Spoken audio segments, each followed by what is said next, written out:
Selamat siang semuanya, perkenalkan nama saya Agnes Silvia Lestari dengan NPM 2114181002. Di sini saya akan membahas mengenai respirasi tanah yang penting untuk ekosistem lingkungan.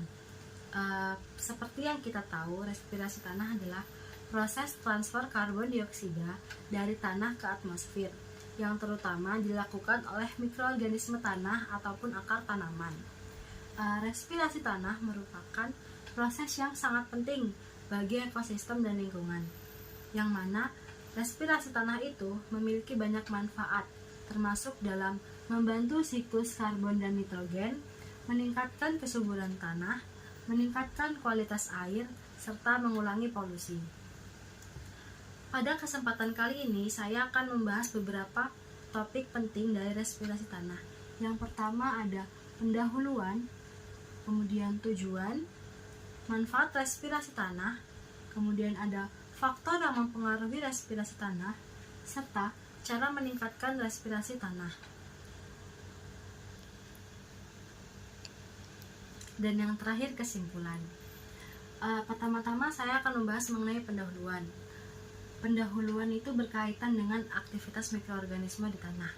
Aktivitas mikroorganisme di dalam tanah itu berperan penting dalam proses dekomposisi bahan organik dan penyaluran nutrisi, yang mana nutrisi dari aktivitas mikroorganisme ini nantinya akan digunakan oleh tanaman ini untuk proses tumbuh dan berkembangnya. Oleh sebab itu, tingkat tinggi rendahnya aktivitas mikroorganisme di dalam tanah itu dia berpengaruh terhadap respirasi tanah, yang mana respirasi tanah itu merupakan proses transfer karbon dioksida dari tanah ke atmosfer yang terutama dilakukan oleh mikroorganisme di dalam tanah ataupun di akar.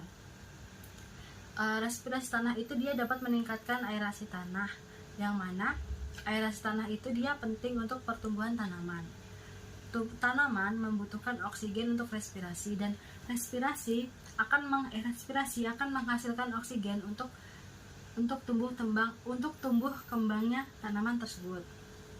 Nah, selanjutnya oleh sebab itu maka produktivitas tanaman itu beriringan dengan respirasi tanaman, di mana ketika respirasi tanah tersebut itu tinggi, maka produktivitas tanaman itu nanti akan meningkat. Begitu pula dengan aktivitas mikroorganisme yang menunjang respirasi tanah.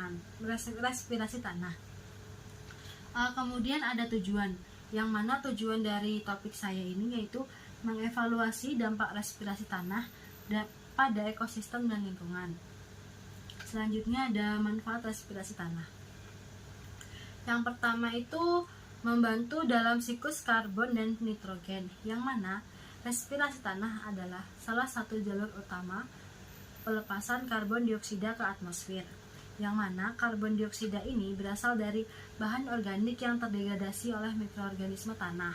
Nah, oleh sebab itu aktivitas mikroorganisme itu dia dapat mendekomposisi bahan organik ataupun mendegradasi, itu istilahnya sama saja. Kemudian respirasi tanah itu juga dapat berperan dalam siklus nitrogen dan melepaskan nitrogen ke atmosfer dari dalam tanah. Nah, selanjutnya ada meningkatkan kesuburan tanah. Nah, meningkatkan kesuburan tanah itu dapat dibantu dengan respirasi, di mana respirasi itu dapat membantu melepaskan nutrisi dari bahan organik ke dalam tanah yang dapat digunakan oleh tanaman. Nah, respirasi tanah ini juga dapat membantu meningkatkan aerasi tanah yang sangat penting gitu bagi produktivitas tanaman. Kemudian ada juga meningkatkan kualitas air. Respirasi tanah itu dia membantu mengurangi polutan di air tanah seperti nitrat dan fosfat. Respirasi tanah juga dia membantu meningkatkan kualitas air permukaan dengan meningkatkan kadar oksigen terlarut. Yang terakhir itu ada mengurangi polusi, yang mana respirasi tanah itu dapat membantu mencegah polutan di tanah seperti pestisida dan juga logam berat. Nah, selanjutnya ada faktor-faktor yang mempengaruhi respirasi tanah, yang mana faktor-faktor tersebut itu meliputi suhu, kelembapan, bahan organik, aerasi, dan pH. Yang mana pada suhu itu dia semakin tinggi suhu di suatu tanah, maka respirasi tanahnya itu dia akan meningkat. Begitupun sebaliknya, yang mana ketika suhu di suatu tanah itu menurun, maka respirasi tanah juga akan menurun. Kemudian ada kelembapan, yang mana kelembapan itu dia ketika kondisi dalam suatu tanah itu dia kondisinya lembab atau kelembapannya sangat tinggi, itu akan meningkatkan respirasi tanah. Begitupun dengan sebaliknya, ketika kondisi tanah itu kering, tidak lembab, itu maka respirasi tanahnya akan berkurang. Karena ini juga berkaitan dengan mikroorganisme, karena mikroorganisme itu tidak dapat tumbuh di suhu yang terlalu rendah ataupun kelembapan yang terlalu rendah.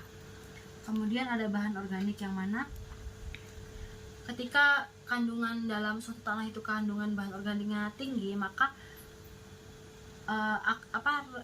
respirasi tanahnya akan meningkat. Begitupun sebaliknya, ketika kandungan bahan organiknya rendah, maka respirasi tanahnya itu akan menurun. Kemudian ada aerasi, di mana aerasi itu sangat dibutuhkan oleh mikroorganisme untuk hidup. Jadi ketika aerasi tanah itu meningkat, maka respirasinya juga akan meningkat. Dan yang terakhir itu ada pH. Ketika suatu tanah itu memiliki pH mendekati netral, maka dia itu akan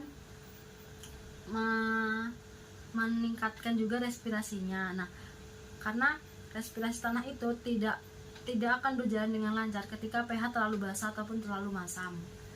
Kemudian ada cara meningkatkan respirasi tanah. Yang pertama itu dengan meningkatkan kandungan bahan organik. Nah, kandungan bahan organik dalam tanah itu dia berperan sebagai sumber nutrisi bagi mikroorganisme tersebut, yang mana mikroorganisme tersebut dia akan terus beraktivitas ketika terdapat sumber makanannya. Nah, bahan organik itu juga dapat berperan untuk memperbaiki struktur kimia, struktur fisik, dan struktur biologi bagi tanah tersebut. Kemudian dengan meningkatkan aerasi, yang mana aerasi itu kan dia berkaitan erat dengan kandungan oksigen dalam tanah, di mana untuk meningkatkan aktivitas mikroorganisme juga kita membutuhkan oksigen untuk dia terus beraktivitas. Kemudian dengan menjaga suhu tanah yang optimal. Suhu tanah yang optimal itu untuk melakukan respirasi itu berkisar antara 25 sampai 30 derajat Celcius, di mana suhu ini sudah sangat pas untuk melakukan respirasi tanah. Kemudian dengan mengelola pH tanah. Nah, pH tanah itu yang baik untuk respirasi itu kan mendekati netral, yang mana ketika tanah terlalu masam itu respirasi tanahnya akan rendah karena aktivitas mikroorganismenya kan sedikit. Nah, untuk menaikkan pH menjadi lebih basah atau mendekati netral, itu biasanya dapat menggunakan pengapuran atau menggunakan dolomit, yang mana dolomit atau pengapuran itu dia dapat mengikat unsur H+ sehingga dapat menaikkan pH. Atau juga ketika tanah itu terlalu basah dapat dilakukan dengan pencucian tanah. Namun pencucian tanah ini sangat sulit untuk dilakukan karena harus dilakukan dalam skala yang besar. Jadi berdasarkan pembahasan yang sudah saya bahas, dapat disimpulkan bahwa respirasi tanah memiliki dampak yang signifikan pada ekosistem dan lingkungan, yang mana respirasi tanah itu dapat membantu dalam siklus karbon dan nitrogen.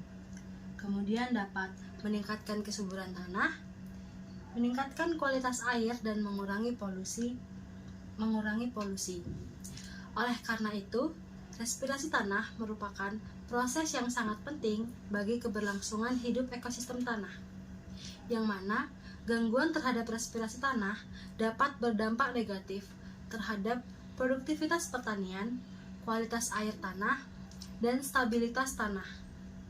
Dengan menjaga respirasi tanah, kita dapat membantu menjaga kelestarian ekosistem tanah dan lingkungan secara keseluruhan. Sekian penjelasan yang dapat saya paparkan, kurang lebihnya mohon maaf. Terima kasih.